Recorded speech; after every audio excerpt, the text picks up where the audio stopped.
ਅੱਜ ਪਿੰਡੂ ਦਾ ਬੜਾ ਨੁਕਸਾਨ ਹੋ ਗਿਆ ਜੀ। ਪਿੰਡੂ ਸਾਹਬਣਾ ਦਾ ਫੋਨ ਟੁੱਟ ਗਿਆ। ਟੁੱਟਿਆ ਕਿੰਜ ਤੁਸੀਂ ਆਪ ਦੇਖ ਲਓ। ਸੁਲਤਾਨ ਦੇ ਕੋਲ ਰੱਖ ਕੇ ਤੇ ਵੀਡੀਓ ਬਣਾਉਣ ਲੱਗਾ ਤੇ ਸੁਲਤਾਨ ਨੇ ਮੂੰਹ ਲਾਇਆ ਤੇ ਪੈ ਫੋਨ ਥੱਲੇ ਡਿੱਗਿਆ ਤੇ ਟੁੱਟ ਗਿਆ। ਭੈਣ ਦੀ ਆ ਚੁੱਪਾ ਚੌਧਰੀ ਨੁਕਸਾਨ ਅੱਗੇ ਵੀ ਬਤੇਰੇ ਹੁੰਦੇ ਨੇ, ਲੇਕਿਨ ਆ ਜਿਹੜਾ ਨੁਕਸਾਨ ਹੋਇਆ ਨਾ ਇਹਦਾ ਦਰਦ ਜ਼ਿਆਦਾ ਪਿੰਡੂ ਨੂੰ ਫੀਲ ਹੋਇਆ।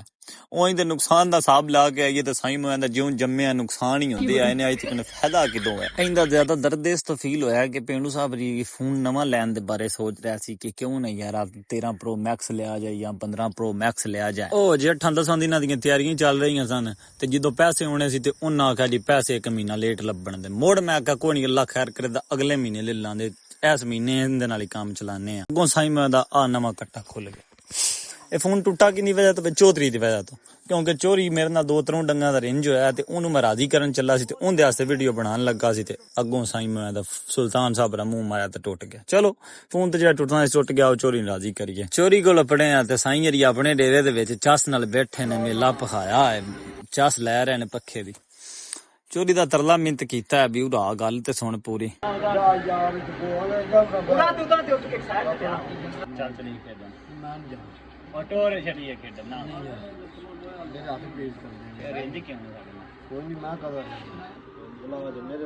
میں بڑا گندا آدمی ہے، میرے تو بلاؤ میرے تو بلاؤ نا، میں دور رہنا بڑے بندے سے نیڑے حضور لگنا چاہیے، بلانا چاہیے بڑے بندے میرے تو بلاؤ۔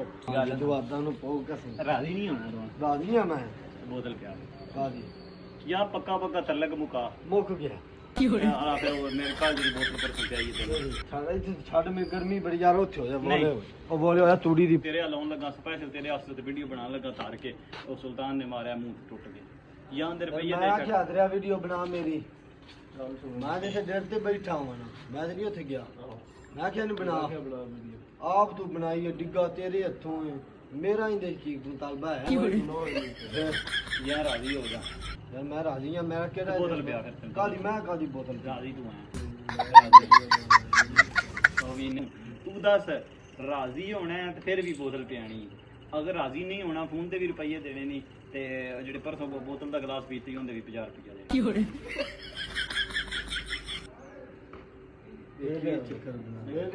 یار کا دے اج نکے دین دے